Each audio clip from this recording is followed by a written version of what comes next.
जय हिंद साथियों, मैं अंकित कुमार यादव आप सभी का स्वागत करता हूं सृष्टि ज्ञान केंद्र में, जहां हम पढ़ रहे हैं कक्षा 12वीं की पॉलिटिकल साइंस और जिसमें चल रहा है अध्याय 1 जिसका नाम है राष्ट्र निर्माण की चुनौती। जिसमें अभी तक हमने ये जान लिया है कि भारत के विभाजन का क्या परिणाम हुआ और फिर भारत ने अपने रजवाड़ों को किस प्रकार से भारत में एकीकृत किया और 565 देशी रियासतों को भारत में किस प्रकार से मर्ज किया।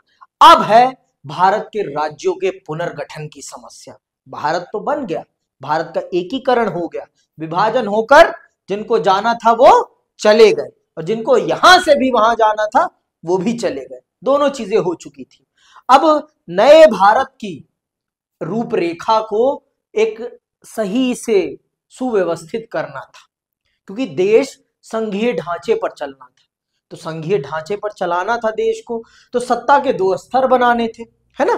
तो 2 स्तरों का निर्माण तब हो पाएगा जब भारत को बहुत सारे संघों में विभाजित किया जाएगा। तो भारत के संघों का विभाजन या राज्यों का, ये जो इतना बड़ा भारत है, जम्मू से लेकर कश्मीर तक, जम्मू कश्मीर से लेकर कन्याकुमारी तक, ये विविधताओं से भरा जो देश है, इसको कैसे चलाया जाए। और ये जो 565 देशी रियासतें थी और अंग्रेजों से मिला शासन था, मतलब अंग्रेजी शासन के अधीन जो क्षेत्र था, इनको कैसे परिभाषित किया जाए और कैसे इनकी सीमा रेखा खींची जाए। अब ये सबसे बड़ी चुनौती थी। तो इस चुनौती का हमारे राष्ट्र निर्माताओं ने किस प्रकार से समाधान किया और राज्यों की नई सीमाएं किस प्रकार से बनाई गई, आज हम चल रहे हैं इस बात को विस्तार पूर्वक जानने और समझने की। जो आपको आज भारत दिखाई पड़ता है, जो आपको ये राज्य दिखाई पड़ते हैं, महाराष्ट्र, गुजरात, मध्य प्रदेश, राजस्थान, आपका उत्तर प्रदेश, बिहार, झारखंड, छत्तीसगढ़, उत्तराखंड, हिमाचल, ये जो पंजाब, हरियाणा नाम के ये राज्य हैं, इनका निर्माण कैसे हुआ, आज हम चल रहे हैं इसी को विस्तार पूर्वक जानने और समझने। तो चलिए पढ़ते हैं और जानते और समझते हैं कि कैसे हुआ राज्यों का पुनर्गठन। बंटवारे और देशी रियासतों के विलय के साथ ही राष्ट्र निर्माण की प्रक्रिया का अंत नहीं हुआ। भारतीय प्रांतों की आंतरिक सीमाओं को तय करने की चुनौती अभी सामने थी। आंतरिक सीमाओं की अभी निर्धारण करने की चुनौती बाकी थी। विभाजन हो गया, आपके रजवाड़ों का विलय हो गया, लेकिन अब नई चुनौती क्या थी? अंदरूनी सीमा रेखा का निर्धारण करके भारत को कई प्रांतों में विभाजित करना, जिससे कि शासन व्यवस्था को संघीय ढांचे पर बनाया जा सके। ठीक है, यह महज प्रशासनिक विभाजन का मामला न था। प्रांतों की सीमाओं को इस तरह तय करने की चुनौती थी कि देश की भाषाई और सांस्कृतिक बहुलता की झलक मिले, साथ ही राष्ट्रीय एकता भी खंडित ना हो। दोनों चीजों को ध्यान में रखना था। एक तो देश की संस्कृति भी झलके और देश में सांस्कृतिक या सांप्रदायिक फूट भी पैदा ना हो। देश की विविधता भी झलके, लेकिन उसके कारण देश टूटे ना, जुड़ा रहे। इस प्रकार से राज्यों का हमें पुनर्गठन करना था। तो देखो भाई, एक चीज ये जान लो, आप किसी भी धर्म के हो, आप जिस क्षेत्र में रहेंगे उसी क्षेत्र की भाषा, उसी क्षेत्र का भोजन करेंगे और उसी क्षेत्र का पहनावा भी पहनेंगे। ये स्वाभाविक सी बात है कि ये गलत बात है? ये स्वाभाविक सी बात है कि जहां आप रहते हैं वहीं का भोजन भी करते हैं, वहीं की भाषा भी बोलते हैं और वहां का ही वस्त्र भी धारण करते हैं। धर्म चाहे आपका कुछ भी क्यों ना हो, जाति आपकी चाहे कुछ भी क्यों ना हो, रंग आपका चाहे कुछ भी क्यों ना हो, लेकिन आप भाषा वही बोलेंगे, भाषा वही बोलेंगे। समझ में आई बात? त्योहार आपके चाहे कुछ भी हो, भाई धर्म अलग है तो त्योहार भी अलग हो सकते हैं, जातियां अलग है तो तब भी कुछ अपने जातीय रिचुअल्स हो सकते हैं, अलग हो सकते हैं, लेकिन भाषा सबकी एक होती है। अब दिल्ली में रहने वाला मोस्टली 99% कौन सी भाषा प्रयोग करता है? हिंदी। हिंदी ही प्रयोग करता है। तो दिल्ली की अगर आधिकारिक भाषा बनाई जाए किसी को, तो कौन सी भाषा बननी चाहिए? हिंदी, स्वाभाविक सी बात। उत्तर प्रदेश में मैक्सिमम कौन सी लैंग्वेज बोली जाती है? हिंदी बोली जाती है ना। हिंदी ही वहां की प्राथमिक भाषा है कि कोई और है? हिंदी ही है वहां की प्राथमिक भाषा। इस बात को मेरी समझो आप दोनों। तो भाषा के आधार पर ही हमारे राष्ट्र निर्माता कोशिश करते हैं कि और तरीके अपनाए जाए, लेकिन और कोई तरीका दिखाई नहीं पड़ता कि इस आधार पर राज्यों का पुनर्गठन कर दिया जाए, इस आधार पर कदापि नहीं। क्योंकि भाषा क्या है? भाषा अभिव्यक्ति का माध्यम है। तो भाषा, धर्म अलग हो सकते हैं, भोजन अलग हो सकता है, पहनावा भी अलग हो सकता है, लेकिन भाषा एक क्षेत्र की एक ही होती है। और वो क्या होता है? वो प्रतीक होता है। किसका? आजादी का। पहला प्रतीक आपकी आजादी का क्या है? आपकी भाषा है। आप बोल ही नहीं पाओगे तो आपके आजाद होने का कोई मतलब नहीं है। इंसान इंसान तब है जो वो विचार कर पा रहा है, जब वो सोच पा रहा है, जब वो अपने सोचे हुए विचारों को व्यक्त कर पा रहा है, तभी तो वो इंसान है। अगर वो इन सब चीजों को नहीं कर पा रहा तो वो इंसान नहीं है। इस बात को समझो मेरे प्यारे, वो इंसान नहीं है। ठीक है, आगे सुनो मेरी बात को। औपनिवेशिक शासन के समय प्रांतों की सीमाएं प्रशासनिक सुविधा के लिहाज से तय की गई थी। या ब्रिटिश सरकार ने जितने क्षेत्र को जीत लिया हो उतना क्षेत्र एक अलग प्रांत मान लिया जाता था। प्रांतों की सीमा इस बात से भी तय होती थी कि किसी रजवाड़े के अंतर्गत कितना इलाका शामिल है। देखो, अंग्रेजों ने जो सीमाएं बनाई थी वो अपनी सुविधा के अनुसार बनाई थी, वो भारत को ध्यान में रखते हुए उन्होंने नहीं बनाई थी। और उन्होंने जितने क्षेत्र को जीता था उस क्षेत्र को उन्होंने अपनी सीमा में रखा था। उन्होंने भारत के दृष्टिकोण से, भारत के लोगों की सहूलियत के हिसाब से कुछ भी नहीं किया था। उन्होंने जो भी किया था अपनी सहूलियत के हिसाब से किया था। तो अंग्रेजों की जो खींची हुई अंदरूनी सीमा रेखा थी वो आधुनिक भारत के लिए उचित नहीं थी। अब भारत को अपनी अंदरूनी सीमा रेखा को और अपने राज्यों का पुनर्गठन करना बहुत जरूरी था उसके प्रशासन को संचालित करने के लिए, क्योंकि अब देसी रियासतों का भी मर्जब हो चुका था भारत में। ठीक है, हमारी राष्ट्रीय सरकार ने ऐसे सीमांकन को बनावटी मानकर खारिज कर दिया। उसने भाषा के आधार पर राज्यों के पुनर्गठन का वादा किया। सन 1920 में, अंडरलाइन करना है ये बातें, सन 1920 में कांग्रेस का नागपुर अधिवेशन हुआ था। दरअसल इसके बाद से ही इस सिद्धांत को भारतीय राष्ट्रीय कांग्रेस ने मान लिया था कि राज्यों का पुनर्गठन भाषा के आधार पर होगा। समझ में आई बात? 1920 में ही राष्ट्रीय आंदोलन के समय नागपुर अधिवेशन में ही कांग्रेस ने इस बात को स्वीकार कर लिया था कि आधुनिक भारत जब बनेगा तो उसकी अंदरूनी सीमाएं किस आधार पर खींची जाएंगी? भाषा के आधार पर, और कोई आधार नहीं माना जाएगा, और कोई आधार नहीं माना जाएगा। समझ में आई बात कि नहीं आई?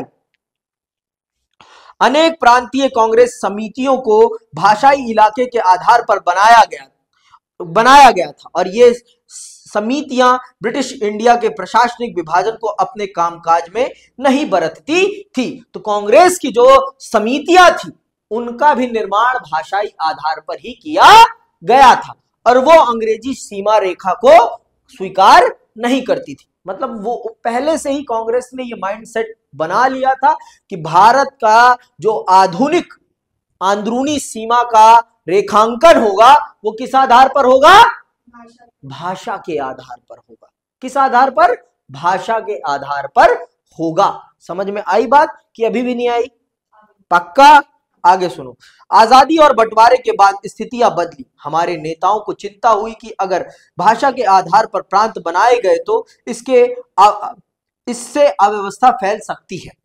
जब विभाजन हुआ, जब बंटवारा हुआ, तो हमारे बहुत से नेता इस बात से डर गए कि अगर भाषा के आधार पर राज्यों का पुनर्गठन किया जाएगा तो क्या पता अव्यवस्था फैल जाए। लेकिन इसके अलावा कोई विकल्प था ही नहीं। इसके अलावा कोई विकल्प अगर आप खोजने जाएंगे तो आपको मिलेगा ही नहीं, क्योंकि इससे बढ़िया विकल्प कुछ था ही नहीं। मेरी बात को समझ रहे हो ना? इससे बढ़िया विकल्प कुछ था ही नहीं। आपके पास भाषा के अतिरिक्त कोई और तरीका ही नहीं था जिसके आधार पर आप राज्यों का पुनर्गठन करें। यही सबसे बेहतरीन तरीका था राज्यों के पुनर्गठन करने का। तो आगे सुनिएगा। तथा देश के टूटने का खतरा पैदा हो सकता है। हमारे नेताओं को यह भी लग रहा था कि भाषावर राज्यों के गठन से दूसरी सामाजिक आर्थिक चुनौतियों से ध्यान भटक सकता है, जबकि देश इन चुनौतियों की चपेट में है। केंद्रीय नेतृत्व ने इस मसले को स्थगित करने का फैसला किया। रजवाड़ों का मसला अभी हल नहीं हुआ था, बंटवारे की यादें अभी ताजा थी। तो कुछ समय के लिए देश की अंदरूनी सीमाओं का पुनर्निर्धारण करने का विषय ठंडे बस्ते में डाल दिया जाता है, क्योंकि अभी बंटवारा हुआ था और अभी सभी रजवाड़ों का विलय बाकी था। तो इसलिए इस विषय को थोड़े समय के लिए ठंडे बस्ते में डाल दिया जाता है।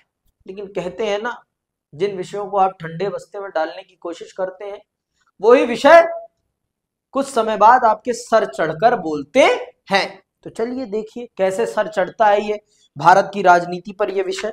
आइए सुनिएगा। केंद्रीय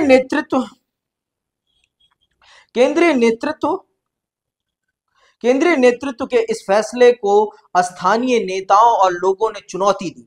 पुराना मद्रास, ठीक है, रिकॉल कर लो। पुराने मद्रास प्रांत के तेलुगु भाषी क्षेत्र में विरोध भड़क उठा। पुराने मद्रास प्रांत में आज के तमिलनाडु और आंध्र प्रदेश शामिल थे। इसके कुछ हिस्से मौजूदा केरल एवं कर्नाटक में भी हैं। विशाल आंध्रा आंदोलन, आंध्र प्रदेश नाम से अलग राज्य बनाने के लिए चलाया गया आंदोलन खड़ा हो गया कि हमें मद्रास से अलग होना है, हमें मद्रास से अलग होना है और हमें एक नया राज्य चाहिए। किस नाम का? आंध्र प्रदेश नाम का। विशाल आंध्र आंदोलन ने मांग की कि मद्रास प्रांत के तेलुगु भाषी, अंडरलाइन कर लो, मद्रास प्रांत के तेलुगु भाषी इलाकों को अलग करके एक नया राज्य आंध्र प्रदेश बनाया जाए। तेलुगु भाषी क्षेत्र की लगभग सारी राजनीतिक शक्तियां मद्रास प्रांत के भाषाई पुनर्गठन के पक्ष में थी। समझ में आई बात? तो ये चीजें होने लगी। देखो मैंने आपको बता दिया है, आप हिंदू हो सकते हैं, आप मुसलमान हो सकते हैं, आप सिख हो सकते हैं, आप बौद्ध हो सकते हैं, आप जैन हो सकते हैं, आप ईसाई हो सकते हैं। अगर आप एक क्षेत्र में रह रहे हैं तो आप सबकी भाषा एक ही होगी। उत्तर प्रदेश में रहने वाला हर व्यक्ति हिंदी ही बोलता है, अधिकतर व्यक्ति हिंदी ही बोलेगा, वो तेलुगु तमिल नहीं बोलने वाला। या मुसलमान है तो वो कुछ और नहीं बोलने वाला, वो उर्दू बोल सकता है थोड़ा बहुत, उर्दू भी नहीं बोल पाते वैसे ढंग से, तो आती नहीं है किसी को ढंग से, ठीक है, तो वो हिंदी ही बोलेगा बेसिकली। उसकी अपनी टोन अलग अलग हो सकती है, लेकिन भाषा क्या होगी? खड़ी हिंदी हो सकती है, कुछ और हो सकती है, बुंदेली हिंदी हो सकती है, ब्रज हिंदी हो सकती है, और आपकी अवधी हिंदी हो सकती है, लेकिन होगी वो हिंदी ही, होगी वो हिंदी ही, चाहे वो किसी भी धर्म का हो, चाहे वो किसी भी जाति का हो। तो भाषा, तो इसी प्रकार से तेलुगु और तमिलों के बीच में मुकाबला छिड़ गया। किस चीज के लिए? भाषा के आधार पर राज्य का निर्माण कराने, क्योंकि मद्रास प्रांत की राजधानी चेन्नई थी, ठीक है, मद्रास उसे कहते थे उस टाइम, अब चेन्नई कहने लगे, ठीक है। तो वहां से जो प्रशासन चलता था तो वो वहां की रीजनल लैंग्वेज में चलता था, जिन इन लोगों को कुछ समझ में ही नहीं आता, एलए हो जाता था इनका। तो एलए हो जाएगा तो क्या, अब भाई आप ही जाओगे वहां पर तो आपका ही एलए हो जाएगा, आपको ही कुछ नहीं समझ में आएगा ना भाई। तो बेसिकली भाषा क्या है? भाषा आजादी का पहला तरीका है। भाषा आपकी आजादी, क्या आपके अस्तित्व का पहला तरीका है। आप इंसान हो, जब इंसान तभी हो जब आप अपने भावों को व्यक्त कर पाओगे। अगर आप व्यक्त ही नहीं कर पा रहे तो आपके इंसान होने और ना होने में कोई फर्क नहीं है, आप फिर इंसान नहीं कहलाओगे, आपका जीवन जानवरों से भी बदतर हो जाएगा। समझ में आई बात? आप जानवरों से भी बदतर जीवन जिएंगे। तो इससे बढ़िया इंसान बनने के लिए थोड़ा कष्ट सह लेना चाहिए और आंदोलन कर लेना चाहिए भाषा के लिए।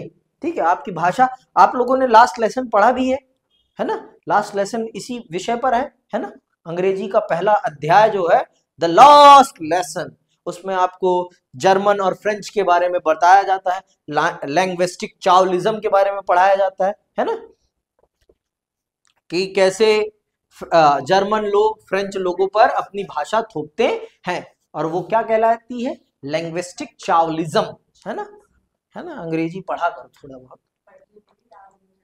अभी सुनता हूँ, रुक जाओ, ठीक है, सुनूंगा तुमसे तो खास कर। केंद्र सरकार हाँ ना की दुविधा में थी और उसकी इस मनोदशा से इस आंदोलन ने जोर पकड़ा। कांग्रेस के नेता और दिग्गज गांधीवादी पोट्टी श्री रामामल्लू अनिश्चितकालीन भूख हड़ताल पर बैठ गए। अंडरलाइन कर लेना इस व्यक्ति का नाम। 56 दिनों की भूख हड़ताल के बाद उनकी मृत्यु हो गई। इससे बड़ी अव्यवस्था फैली और आंध्र प्रदेश में जगह जगह हिंसक घटनाएं हुई। लोग बड़ी संख्या में सड़कों पर निकल आए। पुलिस फायरिंग में अनेक लोग घायल हुए या मारे गए। मद्रास में अनेक विधायकों ने विरोध जताते हुए अपनी सीट से इस्तीफा दे दिया। आखिरकार 1952 के दिसंबर में प्रधानमंत्री ने आंध्र प्रदेश नाम से अलग राज्य बनाने की घोषणा की। तो भाषा के आधार पर बनने वाला पहला राज्य कौन सा है? आंध्र प्रदेश। कब बना है? 1952 में। किसकी मृत्यु के बाद? बहुत बड़े दिग्गज गांधीवादी पोट्टी श्री रामामल्लू के बाद, मरने के बाद, उनकी मृत्यु के उपरांत। और कितने दिन की भूख हड़ताल करी है उन्होंने? 56 दिनों की। ठीक है, तो इस प्रकार से आपका आंध्र प्रदेश अस्तित्व में आता है। ठीक है, इस प्रकार से आपका, तो अब भारत के नेताओं ने ये बहुत बखूबी समझ लिया कि भारत के राज्यों का सीमांकन भाषा के आधार पर ही करना सबसे उचित है। तो ये रहा आपका नया भारत, ये है आपका नया भारत। ठीक है, अब आगे सुनिए। आंध्र प्रदेश के गठन के साथ ही देश के दूसरे हिस्सों में भी भाषाई आधार पर राज्यों को गठित करने का संघर्ष चल पड़ा। इन संघर्षों से बाध्य होकर केंद्र सरकार ने 1953 में राज्य पुनर्गठन आयोग बनाया। क्या बनाया? राज्य पुनर्गठन आयोग बनाया। इस आयोग का काम राज्यों के सीमांकन के मामले पर गौर करना था। इसने अपनी रिपोर्ट में स्वीकार किया कि राज्यों की सीमाओं का निर्धारण वहां बोली जाने वाली भाषा के आधार पर होना चाहिए। इस आयोग की रिपोर्ट के आधार पर 1956 में राज्य पुनर्गठन आयोग अधिनियम पास हुआ। इस अधिनियम के आधार पर 14 राज्य और 6 केंद्र शासित प्रदेश बनाए गए। कितने राज्य? 14 राज्य और केंद्र शासित प्रदेश बनाए गए। कब? 1956 में। ठीक है, आजादी के बाद के शुरुआती सालों में एक बड़ी चिंता यह थी कि अलग राज्य बनाने की मांग से देश की एकता पर आंच आएगी। आशंका थी कि नए भाषाई राज्यों में अलगाववाद की भावना पनपेगी और नवनिर्मित भारतीय राष्ट्र पर दबाव बढ़ेगा। यह आशंका थी कि नए राज्यों के पुनर्गठन से, नए राज्यों का और भाषा के आधार पर राज्यों के गठन से देश में अलगाववाद की भावना बढ़ेगी। लेकिन ऐसा कुछ नहीं हुआ। जब लोग आपसे संतुष्ट रहेंगे ना, जब आप उनकी इच्छाओं की पूर्ति करते रहेंगे ना, तो कोई आपके खिलाफ जाएगा ही नहीं। समझ में आई बात? आपके खिलाफ कोई नहीं जाएगा। ये बात समझो मेरी। आपके खिलाफ इंसान और व्यक्ति तभी जाता है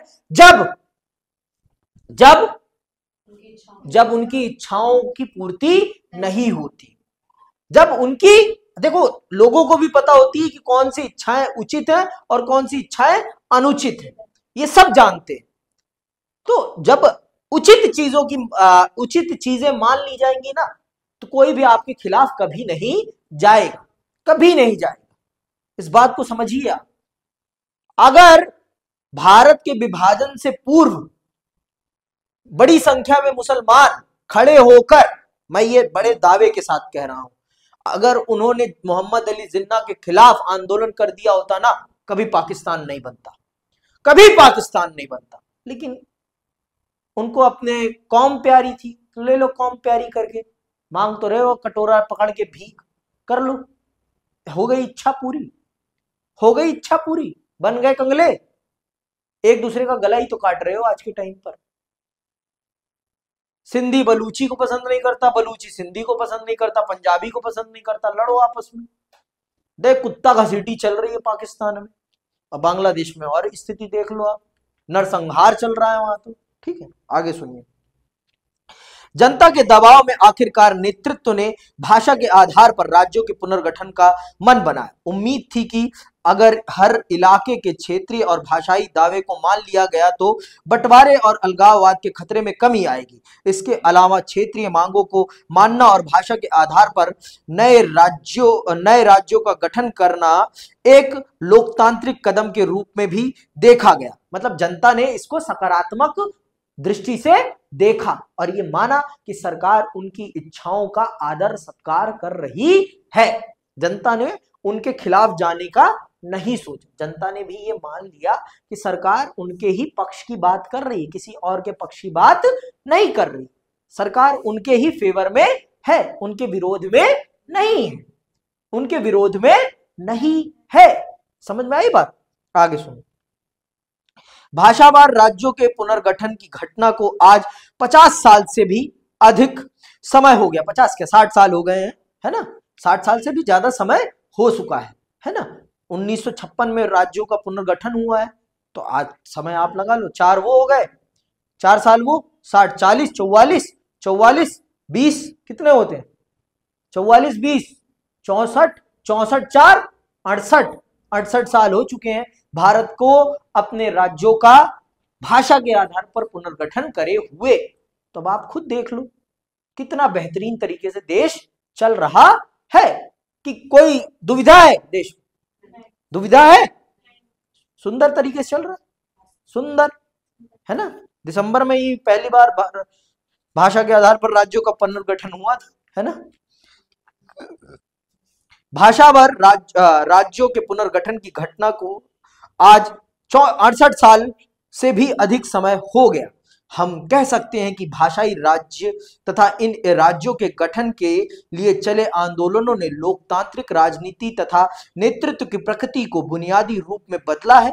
राजनीति और सत्ता में भागीदारी का रास्ता अब एक छोटे से अंग्रेजी भाषी अभिजात तबके के लिए ही नहीं, बाकियों के लिए भी खुल चुका है। भाषावार पुनर्गठन से राज्यों के सीमांकन के लिए एक समरूप आधार भी मिला। बहुतों की आशंका के विपरीत इससे देश नहीं टूटा, इसके विपरीत देश की एकता और ज्यादा मजबूत हुई। सबसे बड़ी बात यह कि भाषावार राज्यों के पुनर्गठन से विभिन्नता के सिद्धांत को स्वीकृति मिली। जब हम कहते हैं कि भारत ने लोकतंत्र अपनाया है, तो इसका सीधा सा मतलब इतना भर नहीं होता कि भारत में लोकतांत्रिक संविधान पर अमल होता है अथवा भारत में चुनाव कराए जाते हैं। भारत में लोकतंत्र, अंडरलाइन करना ये बात है, भारत के लोकतांत्रिक होने का एक बृहत्तर अर्थ है लोकतंत्र को चुनने का अर्थ तथा भिन्नताओं को पहचानना और उन्हें स्वीकार करना, साथ ही यह मानकर चलना कि भिन्नताओं में आपसी विरोध भी हो सकते हैं। दूसरे शब्दों में कहें तो भारत में लोकतंत्र की धारणा विचारों और जीवन पद्धतियों की बहुलता की धारणा से जुड़ी हुई थी। आगे के दिनों में अधिकतर राजनीति इसी दायरे में चली। समझ में आई बात? भारत ने बहुत ही सुंदर तरीके से अपनी इन समस्याओं का समाधान किया, और ये जो कार्टून है ये इसी चीज का प्रमाण है कि माननीय स्वर्गीय और भारत के राष्ट्र निर्माता पंडित जवाहरलाल नेहरू ने कितनी बड़ी चुनौती को कितने छोटे से बक्से में बंद कर दिया। किस चुनौती को? राज्यों के पुनर्गठन की चुनौती को किस बक्से में बंद कर दिया? भाषा के आधार पर राज्यों का निर्माण करके। भाषा के आधार पर राज्यों का निर्माण करके उन्होंने इतनी बड़ी विशाल काई समस्या को जिनको अंदर बंद कर दिया। ये है सोच, ये है दूरदर्शिता, ये दूरदर्शिता ही तो है ना?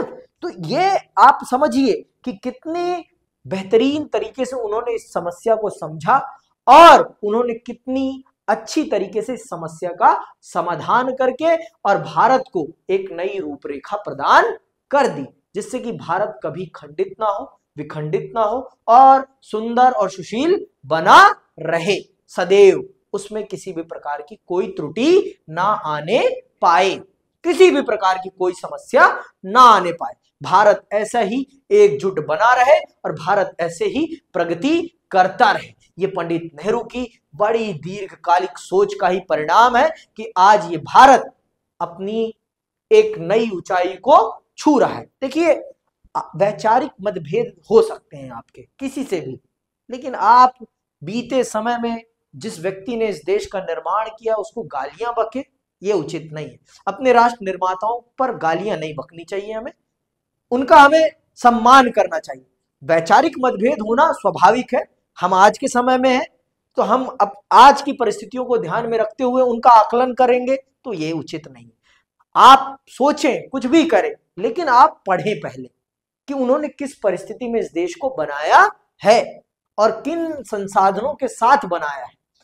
माँ बाप को गालियां नहीं बकी जाती, कुछ भी हो परिस्थितियां कुछ भी हो, माँ बाप होते हैं, ठीक है। कोशिश करें कि उनकी हर बात मानी जाए, लेकिन हाँ, वैचारिक मतभेद हो तो बोलना भी चाहिए, क्योंकि वो आपके ही माँ बाप, किसी और के नहीं, वो आपकी ही भलाई चाहते हैं। और अगर आपको लगता है कि आप जो सोच रहे हैं और जो कर रहे हैं वो ज्यादा उचित है आपके लिए, तो एक बार अपने विचार उनके सामने जरूर रखें, क्योंकि वो आपके ही माँ और बाप है। वो आपका अनहित कभी नहीं चाहते, वो आपका हित चाहते हैं।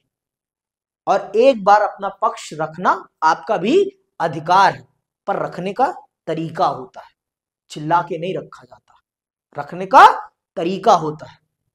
बाप को कभी गालियां नहीं बकी जाती। तो ये सोच लीजिए, पंडित नेहरू कहें या ना कहें, इस आधुनिक भारत के पिता हैं और इसको कोई मना नहीं कर सकता, ठीक है। मैं गांधी जी को, सरदार पटेल साहब को किसी को कमतर नहीं समझता, वो पूजनीय है इस देश के लिए। और अपने हमें आइडल्स का जितना हो सके उतना सम्मान करना चाहिए, ठीक है। विचार अलग चीज है कि हम अलग विचारधारा को सपोर्ट करते हैं, आप अलग विचारधारा को सपोर्ट करते हैं, हाँ, हम किसी विचारधारा को नहीं सपोर्ट करते, हम बेहतर को सपोर्ट करते हैं, ये भी होता है ना। कुछ लोग भगत सिंह को आइडल मानते हैं, कुछ लोग गांधी को आइडल मानते हैं, कुछ लोग गोलवालकर जी को आइडल मानते हैं। आपके आइडल्स अलग हो सकते हैं, लेकिन जिन्होंने काम किया इस देश के लिए, उनके काम को सराहा जाना चाहिए, ठीक है। तो इसी के साथ यह अध्याय आपका यही समाप्त होता है और मैं आप सबसे विदा लेता हूं। जय हिंद, जय भारत।